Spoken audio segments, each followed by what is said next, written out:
বগা lake এই রাস্তাগুলো অনেক এক্সট্রিম ছিল, বাইক নিয়ে আসাটা প্রায় অসম্ভব ছিল।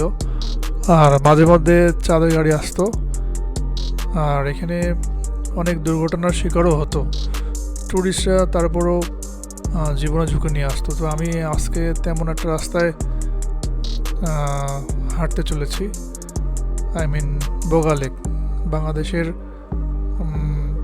মধ্যে বান্দরবনের অবস্থিত ওই বগা লেক। এখান থেকে কেরকাডং যাওয়া যায়, কেরকাডং বগা লেক থেকে মোটামুটি 16 কিলোমিটার। তো আমি বগা লেকে উঠেছিলাম, আর এটা 2022 সালের একটা ভিডিও। তো আমি হেঁটে হেঁটে নামছি। তো ভিউয়ার্স দেখেন রাস্তাটা এত ডাউন হিল যে নেমে অনেক সময় পা স্লিপ করতেছে। এই দেখেন ইন্নালিল্লাহ, আমার পা স্লিপ করছিল।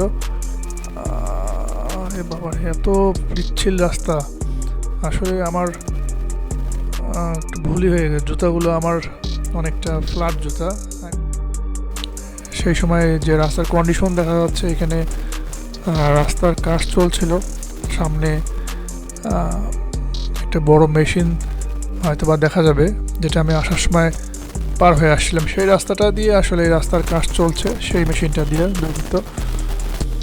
তো এই যে পাথরগুলো দেখা যাচ্ছে রাস্তার মধ্যে, এই রাস্তার পাথরগুলোই অনেকটা দুর্ঘটনার কারণ হয়ে দাঁড়ায়। আর এখানে বাইক নিয়ে পাহাড়িরা যারা লোকাল, তারা পাহাড়ে আসে বাইক নিয়ে। আর আমাদের তো ট্যুরিস্ট, সো আমাদের জন্য এখানে নিষেধ আসা বাইক নিয়ে। আমরা যদি পারি তাহলে আমাদেরকে হেঁটে আসতে হবে অথবা চাঁদের গাড়িতে আসতে হবে। তো সেই সময়কার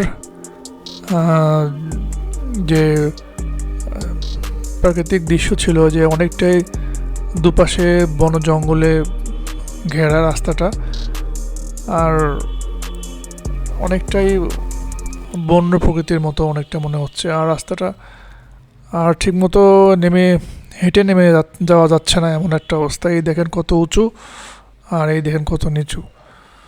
তো আমি মোটামুটি হাঁটতে হাঁটতে অনেকখানি চলে আসছি। তো এখানে দেখা যায় কিছু লোক চাষাবাদও করেছে। আর এখানে যে টার্নিংগুলো, এখানেও তো অনেক টার্নিংগুলো অনেক ভয়ঙ্কর।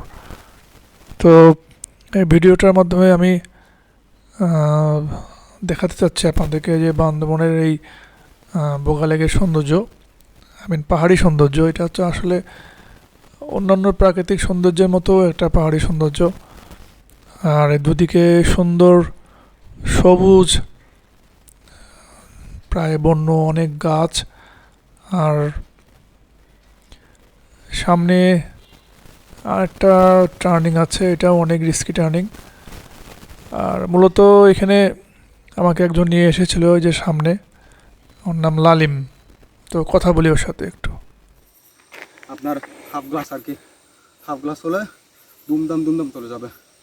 আপনি মনে করেন না ফুল গ্লাসে? হ্যাঁ, ফুল গ্লাস দিচ্ছেন তো, গিয়ার পাল্টাবেন, হালকা রেস বাড়ি দিবেন, চলে যাবে গা। হাফ গ্লাস করে না, হাফ গ্লাস না, ফুল গ্লাস করে। ফুল গ্লাস। সেকেন্ড গিয়ারেও তো উঠবে, থার্ড গিয়ারেও উঠবে, এখান থেকে আর কি উঠতে। ওই উঠার সময়, ওখান থেকে নামার সময় আমার ডিস্কটা গরম হয়ে গেছিলো, ব্রেক ধরে নাই, ধরতেছিল না, ওইটা আর কি, ব্রেক বেশি ধরা হয়ে গেছে। আমি তো মনে করছি যে আমার মানে ডিস্ক মানে ক্ষয়ে গেছে মনে করছি। নামন্তি নামছেন তো? কত দূর গেলা তুমি? এই তো আসো আসো আসো, একটু আসো বাবা। নাহলে আপনাকে ওই কমলা বাজার পর্যন্ত পাঠিয়ে দিই। চলো। তোমার বাইক তো কোনো অসুবিধা নাই, তাই না? না, অসুবিধা নেই। আচ্ছা, আস্তে আস্তে যাই, গল্প করি। কি নাম তোমার? লাল্লিম। লাল্লিম। আবার যদি কখনো করে থাকে আর কি, আবার বলে আবার আর কি।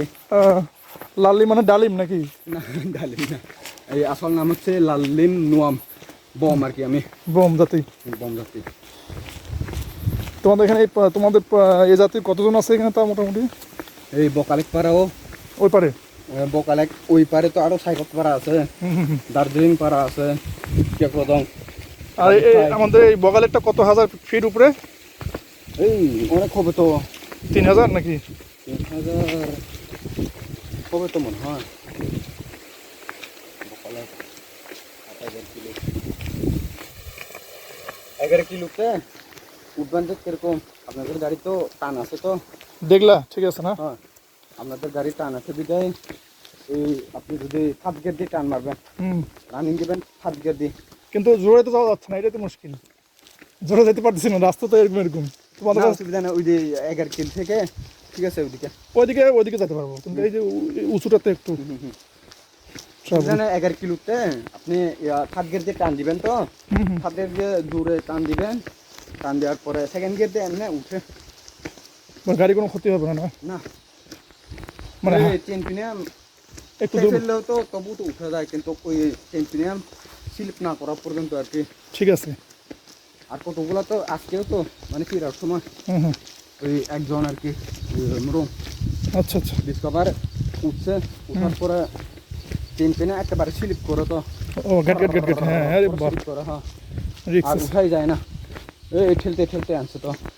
আর এই জায়গায় তো চেন পিনে আমি ইয়াতে পড়ে যাবে, হুম, পা দিয়েও তো গাড়ি আটকানো যায় না, পা দিয়ে আটকাতে গেলে আপনারই ক্ষতি হবে। গাড়ি ছেড়ে দিতে হবে সেক্ষেত্রে। হ্যাঁ, হয়তো গাড়ি ছেড়ে দিতে হবে, না হলে নিজে লাফাই যেতে হবে, নাহলে বেশি ক্ষতি হবে। এটা তুলে আপনি উঠে না হেঁটেই যাই, না, অসুবিধা নেই, থাক। আপনাদের গাড়ি